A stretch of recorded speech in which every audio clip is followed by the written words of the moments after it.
Okay, आज हम लोग बात करेंगे नेक्स्ट पार्ट के बारे में डीसी सीरीज़ की। तो लगभग हम लोगों ने 95 पॉइंट तक हम लोग ले आए, मतलब लगभग 94 पॉइंट्स हम लोगों ने कवर कर लिए हैं और काफ़ी कुछ आपको सीखने को मिला होगा।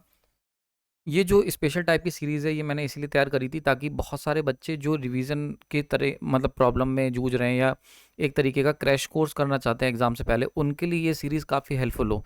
तो आप कमेंट सेक्शन में बताना कैसी रही, और इसकी जो पीडीएफ कॉपीज़ हैं वो मैं सुपर प्राइम ग्रुप पर दे देता हूँ। ठीक है, तो अगर हम पूरी कंपाइल करें यहाँ पर, तो डीसी मशीन अगर आपको सीखनी है तो डीसी मशीन के मेरे पास 3 आपके लिए चीज़ें हैं। एक है हमारे पास लेक्चर सीरीज़, वो फ्री में अवेलेबल है। एक है हमारे पास एग्जाम पॉइंटर सीरीज़, ये भी फ्री में अवेलेबल है। देन एक है वाईसीटी सीरीज़, ये आपको सुपर प्राइम ग्रुप में मिलेगी। इसके पीडीएफ नोट्स आपको सुपर प्राइम ग्रुप में मिल जाएंगे। तो ये बेसिकली हमारे पास सामान है जो हम आपको अवेलेबल करा रहे हैं। तो जितना भी आप लोग मेरे साथ जुड़े होंगे, मैंने जो डीसी मशीन की जो अभी एग्जाम पॉइंटर सीरीज़ चल रही है, बहुत सारे कॉन्सेप्ट हम लोग कवर कर चुके हैं और आज हम लोग बचे हुए कॉन्सेप्ट जो हैं उनको भी देखेंगे। अभी तो काफ़ी हैं और कोशिश ये है मेरी कि जल्दी से मैं 2-3 लेक्चर्स में इसको कंपाइल करूं, देन हम 3 फेस इंडक्शन मोटर स्टार्ट करें। बट सारे इंपॉर्टेंट पॉइंट मैं लेके चल रहा हूं, तो जब तक वो कंप्लीट नहीं हो जाएंगे तो 3-4 लेक्चर हो सकता है इसमें भी लग जाए। ठीक है, तो स्टार्ट करते हैं कम्यूटेशन टाइम के ऊपर। तो लास्ट लेक्चर के अंदर हमने बात करी थी कम्यूटेशन के ऊपर कि कम्यूटेशन क्या होता है। तो बेसिकली अगर सिंपल कम्यूटेशन की बात करें तो जो करंट का रिवर्सल होता है किसी भी कॉइल में, जब ब्रश वहाँ से मूव करता है, जब ब्रश वहाँ पे पहुँचता है, शॉर्ट सर्किट करता है कॉइल को, तो उस पर्टिकुलर प्रोसेस को हम लोग कहते हैं कम्यूटेशन। ठीक है, अब कम्यूटेशन टाइम क्या होता है कि कितनी देर तक ब्रश उस कॉइल को शॉर्ट सर्किट करके रखा उसने। ठीक है, बहुत ध्यान से देखना। तो यहाँ पर डेफिनेशन दे रखी basically brief time period, brief time interval जिसमें हमारा जो आर्मेचर कॉइल थी वो शॉर्ट सर्किटेड रही बाय द ब्रश। ठीक है, उसको हम कहते हैं कम्यूटेशन टाइम। तो फॉर एग्जांपल मान के चलते हैं अभी ब्रश यहाँ पर है, सही। देन थोड़ी देर बाद क्या होगा, थोड़ी देर बाद ब्रश यहाँ पर पहुँच जाएगा, ये रहा। थोड़ी देर बाद ब्रश पहुंच गया यहाँ पर। ठीक है, क्लियर हो गया यहाँ पर। तो बहुत ध्यान से देखना, मैं आपको बिल्कुल डिटेल में बताता हूँ। अब ये हमारी एक कॉइल है, ये आपके सामने, ये हमारी टेस्ट कॉइल है, यानी कि वो कॉइल जिसको हम लोग ध्यान दे रहे हैं। ठीक है, तो अगर इस कॉइल को ध्यान से देखोगे तो जब ब्रश यहाँ पर था तो इस कॉइल के अंदर डायरेक्शन ऑफ करंट ये था सारी तरफ से, मतलब ये ऐसा एक्ट कर रहा था क्योंकि शॉर्ट सर्किट है तो सारी कॉइलों का करंट जो होगा वो लगभग इसी से फ्लो करेगा, इस ब्रश से होते हुए। ठीक है, तो ऐसे में क्या होगा, इस कॉइल में फ्लो होने वाला करंट की डायरेक्शन ये हो गई। बहुत बढ़िया। अब क्या होगा, जब ब्रश इस पर्टिकुलर कॉइल पे टच करेगा यानी कि दूसरे कम्यूटेटर सेगमेंट पे जाएगा, तो अगर आप इसी कॉइल को देखो तो पहले इस कॉइल के अंदर यहाँ से करंट ये फ्लो कर रहा था राइट टू लेफ्ट, लेकिन जैसे ही हमारी ब्रश इस पर्टिकुलर कम्यूटेटर सेगमेंट को टच करेगा इस वाले, तो आप देख सकते हो डायरेक्शन ऑफ करंट क्या होगी, रिवर्स हो गई। समझ में आ रहा है, यानी कि अगर हम राइट से लेफ्ट जाने वाली करंट को प्लस आई कह लें, तो जब हमारा ब्रश इस पर्टिकुलर कॉइल को शॉर्ट सर्किट करेगा तो यहाँ पर करंट क्या हो गई, माइनस आई हो गई, मतलब लेफ्ट से राइट की तरफ फ्लो करने लगी। इसीलिए मैंने इसको रेड कलर से दिखाया। रेड कलर इसीलिए दिखाया क्योंकि यहाँ पर हम ये समझ सकें कि डायरेक्शन ऑफ करंट रिवर्स हुई है, कौन से लूप में, कौन सी कॉइल में, वो चीज़ मैंने दिखाई है। तो अगर हम बात करते हैं कम्यूटेशन टाइम की, कम्यूटेशन टाइम क्या होता है, वो पीरियड जितनी देर तक ये ब्रश जो होगा ये इस कम्यूटेटर सेगमेंट एक पर्टिकुलर कॉइल को शॉर्ट करा रहेगा। तो ब्रीफ टाइम इंटरवल जितनी देर तक आर्मेचर कॉइल को जो थी उसको हमने शॉर्ट सर्किटेड करा with the help of brush. ठीक है, अब जितनी देर में शॉर्ट सर्किट करेगा हम क्या चाहते हैं, जैसे फॉर एग्जाम्पल ये ब्रश जब घूम के इस पर्टिकुलर पॉइंट पे आएगा, मैंने इमेज यहाँ बनाई है, अल्टीमेटली हो क्या रहा है, ये ब्रश धीरे धीरे सरक के इस कम्यूटेटर सेगमेंट पे आया है। अब जब ब्रश इस कम्यूटेटर सेगमेंट पे आया तो ये वाला कम्यूटेटर सेगमेंट क्या हो गया, ये शॉर्ट हो गया। ठीक है, शॉर्ट सर्किट हुआ, ये वाली कॉइल जो थी वो शॉर्ट सर्किट हो गई। बहुत बढ़िया। तो जब ब्रश यहाँ पर पहुँचेगा तो शुरुआत में करंट क्या होगा, यहाँ से इधर की तरफ, यानी कि राइट से लेफ्ट की तरफ फ्लो कर रहा होगा, करंट की डायरेक्शन इधर होगी। ब्रश तुमने पहुंचा दिया तो ब्रश शॉर्ट हो गया। अब धीरे धीरे क्या होगा, ये करंट जो इधर जा रही थी ये अपनी डायरेक्शन चेंज करेगी, इसीलिए मैंने लिखा प्लस आई से माइनस आई की तरफ। ठीक है, तो अब करंट चेंज हो गई, ये उतनी देर में करंट चेंज होगी जितनी देर तक ये ब्रश इसको शॉर्ट सर्किटेड करा रहेगा। तो हम कह सकते हैं जो कम्यूटेशन टाइम होता है, वो कम्यूटेशन टाइम के बारे में हम दो बातें कह सकते हैं कि ये वो टाइम पीरियड है जितनी देर तक ब्रश जो है हमारा, ब्रश किसी भी कॉइल को शॉर्ट सर्किट करता है। ठीक है, बहुत ध्यान से समझना, है ना।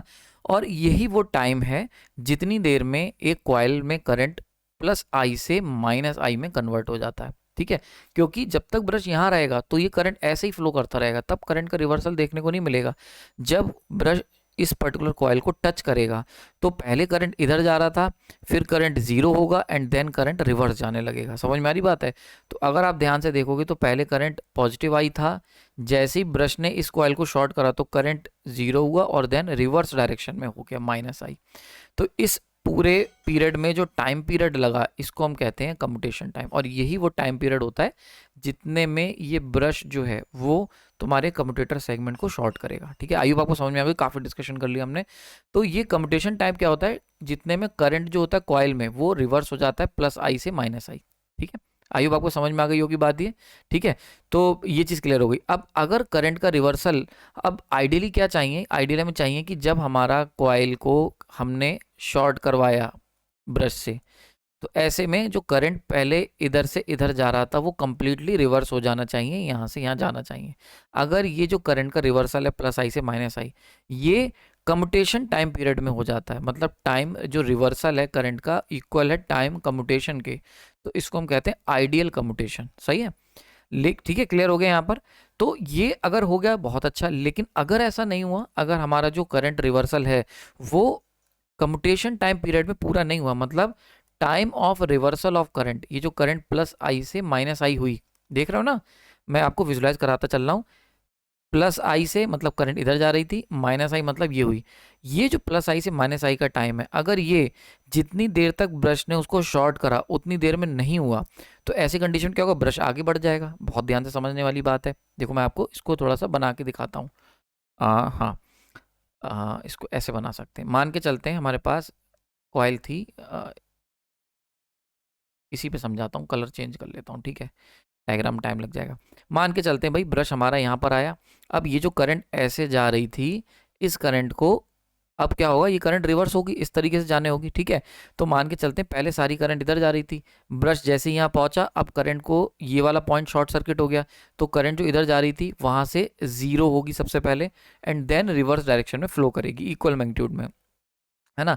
लेकिन ज़रूरी क्या है, ज़रूरी ये है कि ये जो पूरी करंट इधर से इधर हुई, ये उतनी देर में हो जाए जितनी देर में ये जो ब्रश है ये तुम्हारे इस कम्यूटेटर सेगमेंट को शॉर्ट करा हुआ है, उतनी देर में हो जानी चाहिए। ठीक है, ये पूरा कॉन्सेप्ट है। सही है, अब अगर ऐसा नहीं हुआ तो ये अगर देर लग गई करंट को शिफ्ट होने में, तो ये ब्रश आगे खिसक जाएगा, बिकॉज कम्यूटेटर तो लगातार घूम रहा है ना, तो ब्रश एक सर्टेन टाइम पीरियड के लिए किसी कम्यूटेटर सेगमेंट से जुड़ता है। भाई मशीन तो चल रही है ना, तो ब्रश जो होगा वो ऐसा थोड़ी एक पॉइंट पे अटका रहेगा, वो तो लगातार मूव करेगा। तो कम्यूटेटर सेगमेंट अच्छी खासी वेलोसिटी, वी वेलोसिटी से कम्यूटेटर सेगमेंट आगे बढ़ रहे हैं, तो जो ब्रश है तुम्हारा वो बहुत तेजी से शिफ्ट होगा आगे की तरफ। समझ में आ रही है? तो वो जितनी देर में ब्रश इस कम्यूटेटर सेगमेंट से दूसरे पे जाएगा, तो ये बहुत ज़रूरी है कि जितनी देर के लिए भी कम्यूटेटर सेगमेंट से ब्रश टच हुआ उतनी देर में ये पूरा काम हो जाना चाहिए। यही बात मैं बता रहा हूँ। तो जो करंट का रिवर्सल का टाइम है, अब पेन कलर चेंज कर लेते हैं, करंट का जो रिवर्सल का टाइम है प्लस आई से माइनस आई, अगर ये कम्यूटेशन टाइम के पीरियड बराबर है, मतलब जितनी देर तक ब्रश ने उस कम्यूटेटर सेगमेंट को शॉर्ट करा, अगर ये दोनों बराबर हैं तो हम इसे कहेंगे आइडियल कम्यूटेशन। बहुत बढ़िया, शाबाश, ठीक है, पीठ थपथपा देंगे। लेकिन अगर ऐसा नहीं हुआ, अगर इनमें डिले हुआ, तो वहाँ पर क्या होता है, अगर यानी कि दोनों बराबर नहीं हुए, तो वहाँ पर स्पार्किंग हमें देखने को मिलेगी ब्रश पे। So that is the complete concept. समझ में आ रही है? तो जब भी आप सुनते हो कि कभी भी अगर मशीन में स्पार्किंग हो रही है डीसी मशीन में, तो इसका मतलब क्या है कि करंट का जो रिवर्सल था ब्रश के शॉर्ट होने पे कम्यूटेटर सेगमेंट को, वो जितनी देर में ब्रश वहाँ रहा उतनी देर में हो नहीं पाया, और कम्यूटेटर जो था वो आगे खिसक गया, ब्रश जो था वो आगे मूव कर गया, तो भाई चार्जेस जो हैं वो जंप कर रहे हैं और उसी वजह से स्पार्किंग हो रही है। तो मान के चलते हैं ये जो ब्रश था ये आगे खिसक गया, तो अभी करंट तो पूरी तरीके से रिवर्स नहीं हुआ, तो यहाँ पे चार्जेस जंप करने लगेंगे और उसी में स्पार्किंग होती है। ठीक है, क्लियर हो गया? आई होप आपको समझ में आ गई होगी।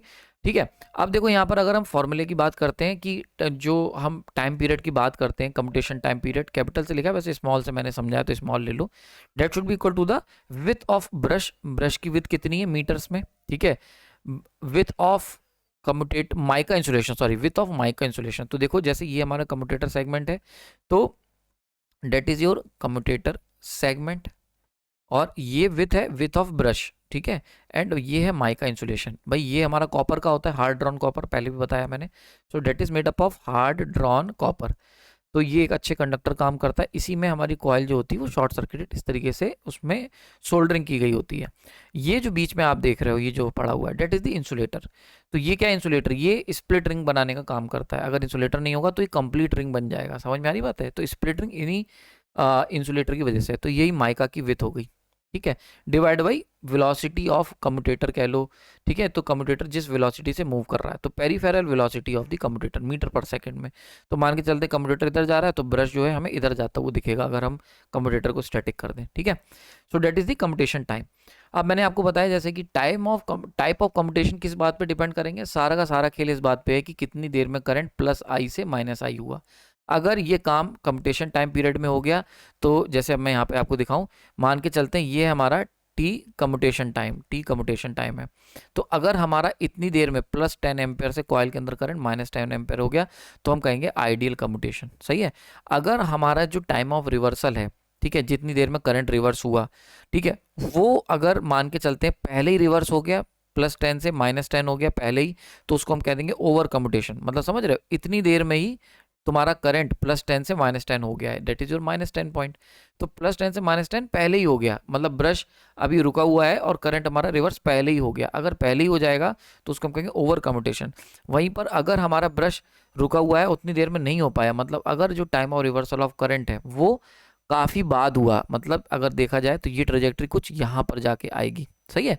तो यानी क्या हुआ, अगर हम इसको ये वाला ग्रीन कलर की जो मैंने बनाई है कि करंट का जो रिवर्सल है वो इतनी देर में जाके हुआ, मतलब that is your T extra, मतलब जो कम्यूटेशन टाइम पीरियड है। यहाँ पर अगर हम देखें तो इसमें तो बहुत टाइम लग जाएगा, तो इस पीरियड को हम कह देते हैं, अगर इतना टाइम लोगे तो it is called delay commutation या अंडर कम्यूटेशन इसको कह सकते हैं, सही है। समझ में आ रही होगी बात ये। So these are the important point जो हम यहाँ पर देख सकते हैं। तो अगर आप देखोगे कि सबसे ज़्यादा टाइम पीरियड जो होगा वो अंडर कम्यूटेशन वाले को लगेगा, है ना, करंट को रिवर्सल में। सबसे बढ़िया आइडियल कम्यूटेशन है और सबसे कम टाइम लगेगा ओवर कम्यूटेशन में, ठीक है। अब इसमें अगर हम बात करते हैं कि किस केस में स्पार्किंग होगी, तो दोनों ही केसेस में स्पार्किंग होगी।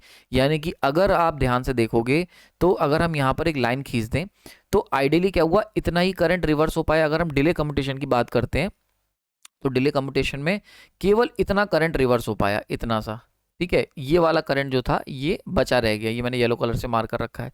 तो ऐसे में क्या होगा, अब इतने में कम्यूटेटर जो ब्रश था वो आगे बढ़ जाएगा, कम्यूटेटर सेगमेंट क्योंकि लगातार घूम रहा है वी वेलोसिटी से, तो ब्रश जो होगा वो आगे खिसक गया। तो ऐसे में जो चार्जेस, ये वो करंट है ना जो अभी रिवर्स नहीं हो पाया, तो this extra positive current will cause sparking, ठीक है। सॉरी, थोड़ी सी खांसी हो रही मेरे को, ठीक है। ठीक है, समझ में आ गई बात ये। तो ये जो एक्स्ट्रा करंट हमारा रह गया ना जो रिवर्स नहीं हो पाया, ठीक है, क्योंकि इतना ही करंट रिवर्स हो पाया था जितनी देर में। देखो ये जो टाइम पीरियड है यहाँ से यहाँ तक का, ये वो टाइम पीरियड है जितने में ब्रश आगे जितनी देर रुका वो, ठीक है। अब जैसे ही तुम इसको पार करोगे ब्रश आगे खिसक गया, तो ये वाले चार्ज अभी पहुंचना रह गए थे, इतना करंट रिवर्स होना रह गया था। तो भाई ये करंट रिवर्स होगा, और कैसे होगा, वाय स्पार्किंग। ऐसे ही अगर हम बात करते हैं ओवर कम्यूटेशन में, तो जितना करंट रिवर्स होना चाहिए था उससे ज़्यादा करंट रिवर्स हो जाएगा। अब जब ज़्यादा करंट रिवर्स हो जाएगा तो it will again cause sparking. तो यहाँ पर जो नेगेटिव एक्स्ट्रा नेगेटिव चार्ज, जो एक्स्ट्रा नेगेटिव करंट जो हो गया, भाई देखा जाए तो इतना ही होना चाहिए था -10, बट क्योंकि ब्रश वहीं ठहरा रहा काफ़ी देर तक, तो उसकी वजह से -12 एम्पेयर तक रिवर्स हो गया। अब जो माइनस का 2 एक्स्ट्रा रिवर्स हुआ है वो अपने आप को वापस करेगा, so this will cause again cause sparking, ठीक है। तो ये जो नेगेटिव करंट एक्स्ट्रा नेगेटिव, इसकी वजह से भी स्पार्किंग हमें देखने को मिलती है, ठीक है। क्लियर हो गया यहाँ पर? तो ये ध्यान रखना बहुत इंपॉर्टेंट है, ठीक है। आइडियल कम्यूटेशन जिसमें करंट फुली रिवर्स होगा within the commutation time, ठीक है, T reversal equal to T commutation, कोई स्पार्किंग नहीं। वहीं पर अगर हम बात करते हैं अंडर कम्यूटेशन, तो करंट रिवर्स होगा लेकिन जो होगा उतना रिवर्सल उसका कम्यूटेशन टाइम पीरियड में नहीं हो पाएगा, जिसकी वजह से कुछ करंट रिवर्स होना भी रह जाएगा and it will cause sparking in the brushes, ठीक है। तो इसकी वजह से स्पार्किंग हमें देखने को मिलेगी। अब बहुत इंपॉर्टेंट जिसके ऊपर क्वेश्चन आता है, पहली बात तो अंडर कम्यूटेशन का समझ में आ गया, ठीक है। अब क्वेश्चन क्या आता है, क्वेश्चन ये आता है कि स्पार्किंग कहाँ पर देखने को मिलेगी। तो देखो यहाँ पर अगेन जैसे मैंने आपको बताया था कि आर्मेचर रिएक्शन में हमने देखा था ना, एक ट्रेलिंग एजेस होते हैं, ट्रेलिंग पोल, मतलब जो पोल शो का ट्रेलिंग पार्ट और ट्रेलिंग एज, और एक था हमारा लीडिंग एज। वैसे ही यहाँ पर देखो कि अगर अंडर कम्यूटेशन हो रहा है तो स्पार्किंग कहाँ देखने को मिलेगी ब्रश के। तो मान लेते हैं ये ब्रश है, अब ब्रश में अगर हमारा ब्रश हमारे सामने है तो ऐसी कंडीशन में ये जो पीछे वाला पार्ट है, मान लेते हैं कम्यूटेटर तुम्हारा इधर की तरफ बढ़ रहा है आगे, सही है। तो ये वाला जो पार्ट है इसको हम कहेंगे पीछे वाला पार्ट, इसको कहा जाएगा ट्रेलिंग एज, ठीक है। और ये वाला जो पार्ट है इसे हम कहेंगे लीडिंग एज। समझ में आ रही बात है, क्लियर हो रहा है। So that is your leading edge and that is your trailing edge. तो यहाँ पर बहुत इंपॉर्टेंट बात आपको ध्यान रखनी है कि जब हम बात कर रहे हैं यहाँ पर अगर स्पार्किंग की बात हो रही है, ठीक है, बहुत ध्यान से समझते रहना।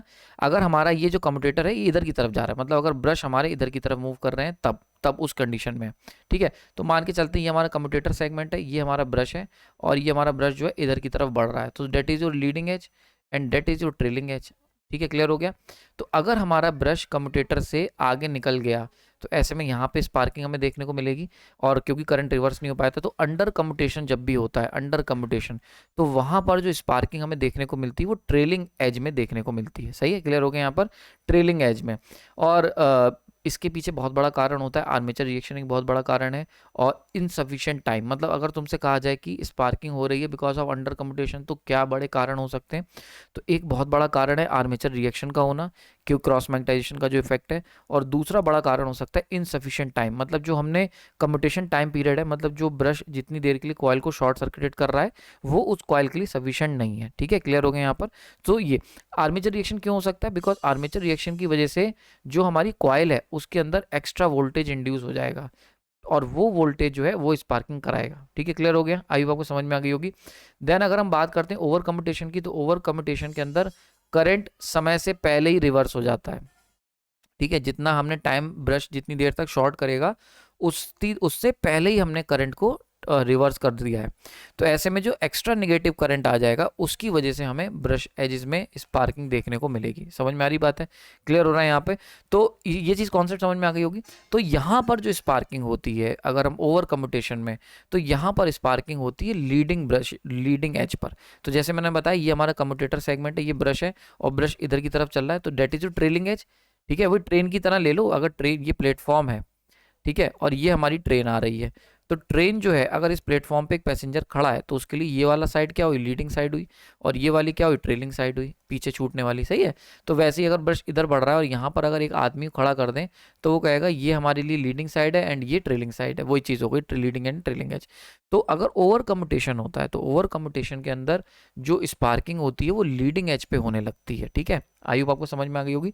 तो लीडिंग एज में स्पार्किंग होती है क्योंकि देखो ओवर कम्यूटेशन की बात करें तो ब्रश पूरा, मतलब जितनी देर में वो सेटल होगा, जितनी देर में उसे हटना चाहिए था उससे उतने से पहले ही करंट रिवर्स कर गया, तो क्योंकि बहुत जल्दबाजी में करंट है तो it will cause over commutation, तो स्पार्किंग यहाँ पर देखने को मिलेगी। अब क्वेश्चन क्या आएगा, क्वेश्चन जेई में ये आएगा कि ओवर कम्यूटेशन में कहाँ पर होगी, तो ब्रश के लीडिंग एज पर स्पार्किंग होगी। अंडर कम्यूटेशन में क्या होगी, तो भैया ट्रेलिंग एज पे स्पार्किंग होगी। एक बार मैं और बता दूँ आपको, बहुत इंपॉर्टेंट चीज़ है कि बहुत बार क्या होता है ना, ये मैं कई बार मैंने बहुत सारे टीचर्स को सुना, विकास दिव्य कीर्ति और भी बहुत अच्छे अच्छे टीचर्स हैं जिनका मैं फॉलो करता हूँ, तो मैंने एक बात नोट करी, एक बात उन्होंने बहुत अच्छे समझाई कि टीचिंग का मतलब ना एंटरटेनमेंट नहीं होता है। हालांकि मैं कोशिश ये करता हूँ, लेकिन जैसे बहुत सारे मैं देखा टीचर जो हैं जोक्स क्रैक करते हैं या बहुत सारे कॉमेडी करके पढ़ाते हैं या बड़ा इंटरेस्टिंग बनाने की कोशिश करते हैं, बिकॉज यूट्यूब की जो एल्गो है वो इस तरीके से, और बच्चों का जो कंसंट्रेशन का जो स्पैन है, जो फोकस करने का स्पैन है वो बहुत छोटा हो गया है। आपको पता ही होगा कि हम लोग बहुत कम देर तक कंसंट्रेट कर पाते हैं और क्रेडिट जाता है इन रील्स को एंड शॉर्ट्स को। तो स्टूडेंट के लिए मेरे एज अ टीचर मेरे पास दो ऑप्शन है। अगर मैं चाहता हूँ कि यार मेरे से बच्चे मेरे लेक्चर्स को बहुत अच्छे से देखें, तो उसके लिए बहुत ज़रूरी है कि मैं कॉमेडी करूँ या कैसे भी करके बच्चों के लिए इंगेजिंग बनाऊँ, ठीक है। लेकिन अगर मैं चाहता हूँ कि अच्छा टीच करूँ, अच्छा पढ़ाऊँ, डीप में कॉन्सेप्ट पढ़ाऊँ, तो उसके लिए ये ज़रूरी है कि मैं समय लूँ, मैं फिर एल्गो को इग्नोर करूँ, बिकॉज एल्गो, क्योंकि पढ़ाई ना हमेशा से यार एक टफ टास्क रहा है, क्योंकि ब्रेन की एक्टिविटी इन्वॉल्व होती है, ब्रेन को इन्वॉल्व होना पड़ता है। तो जैसे हम लोग आलसी हैं वैसे ब्रेन भी आलसी है। तो जब भी हम कोई चीज़ पढ़ते हैं तो उस समय क्या होता है, उस समय जो हमारा ब्रेन होता है वो कोशिश करता है कि यार इसको ना यार हटा दो यार, मतलब ये मत लाओ मेरे सामने, मेरे को थका हुआ, मेरे को नई एनर्जी लगानी। तो ब्रेन हमेशा एनर्जी को बचाने की कोशिश करता है जब भी हम लोग कोई भी दिमाग का काम करते हैं। तो जो पढ़ने वाले स्टूडेंट होते हैं उनका ब्रेन ट्रेन होता है बहुत अच्छे से, वो जानते हैं उसकी ट्रिक, तो इसीलिए वो टाइम लेके इस चीज़ को पढ़ते हैं। तो बहुत सारे ऐसे स्टूडेंट हैं जो ये लेक्चर्स को पूरा मतलब फर्स्ट सेकंड से लेके 24th मिनट तक देखते होंगे। बहुत सारे ऐसे बच्चे हैं जो ऐसा करते हैं और बहुत सारे ऐसे बच्चे हैं जो कि ऐसा नहीं करते होंगे। लेकिन मेरा काम क्या है एज अ टीचर, अगर मेरा हमेशा फोकस रहा है कि मैं कॉन्सेप्ट सिखाने में कामयाब हो पाऊँ। तो आपको क्या मेरी अप्रोच सही लगती है? क्या मैं आपको कॉन्सेप्ट सिखाने में कामयाब हो पा रहा हूँ? प्लीज़ कमेंट सेक्शन में बताना, तो उससे मेरे को पता चलता रहेगा कि हाँ, मेरे को कॉन्सेप्ट पे ज़्यादा फोकस करना चाहिए, जैसा मैं कर रहा हूँ वो सही चल रहा है। और अगर आप चाहते हैं कि नहीं सर थोड़ा तेज़ चलाओ, तो फिर हम लोग इसको तेज़ भी कर सकते हैं, बहुत ऊपर से चला सकता हूँ मैं इसको, जैसा आप कहेंगे, ठीक है? ओके। और एक चीज़ मैं और बता दूं, डीसी मशीन की जो मैंने सीरीज़ अपने लेक्चर्स में कवर करी है लेक्चर्स की फॉर्म में, उसकी सबसे बड़ी खामी ये कि उसके अंदर हमारे पास पीडीएफ नोट्स अवेलेबल नहीं है। लेकिन ये जो एग्जाम पॉइंटर सीरीज़ है, इसके थ्रू तुम्हें उस डीसी मशीन के भी काफ़ी हद तक पीडीएफ नोट्स मिल जाएंगे। ठीक है, क्लियर हो रहा है यहाँ पे? तो ये चीज़ क्लियर हो गई होगी। नेक्स्ट अगर हम लोग बात कर लेते हैं कैसे इंप्रूव करोगे कम्यूटेशन को, अगर आपके चलते हैं कम्यूटेशन की प्रॉब्लम आ रही है, ठीक है, तो उसको कैसे हम इंप्रूव कर सकते हैं? तो सबसे पहला तरीका, रेजिस्टेंस कम्यूटेशन का इस्तेमाल कर लो, मतलब हाई रेजिस्टेंस वाले कार्बन ब्रशेस का इस्तेमाल करो।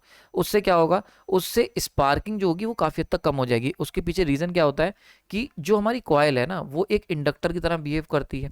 अब इंडक्टर के अंदर करंट को अगर तुम प्लस आई से माइनस आई की तरह रिवर्स करने की कोशिश करोगे, तो इंडक्टर उसको अपोज करेगा, इंडक्टर उसको क्या करेगा, डिले करेगा, और इसी डिले के चलते हमें यहाँ पर अंडर कम्यूटेशन देखने को मिलता है। तो अगर हम लोग कॉइल का इंडक्टेंस जो है, जो टाइम कांस्टेंट है, जितनी देर में करंट रिवर्स हुई, अगर हम इसको क्या करें, इसमें इसको कम कर दें, तो करंट बहुत जल्दी रिवर्स हो जाएगी। जल्दी रिवर्स होगी तो स्पार्किंग के चांसेस कम होंगे, बिकॉज फिर करंट में डिले नहीं होगा। सही है, कहने का मतलब ट्रेन जितनी देर रुकी उतने में सवारी चढ़ उतर जानी चाहिए। अगर उतने में नहीं चढ़ उतरी तो भाई लोग भागते हुए ट्रेन पे चढ़ेंगे। तो ये जो सवारी चढ़ी उतरी, इसी को करंट रिवर्सल कहते हैं। और ट्रेन मतलब ब्रश। तो अगर ट्रेन तुम्हारी 5 मिनट का स्टॉप है और 5 मिनट में सारी सवारी उतर गई और चढ़ गई, तो हम कहेंगे आइडियल कम्यूटेशन। अगर 5 मिनट का स्टॉप है और तुम्हारी सवारी जो है वो नहीं चढ़ पाई, तो हम कहेंगे अंडर कम्यूटेशन। समझ में आ रही बात है? तो ये चीज़ आपको ध्यान रखनी। तो क्या कर सकते हैं, रेजिस्टेंस बढ़ाने से ये जो टाइम जो है उतरने चढ़ने का, इसको कम करा जा सकता है।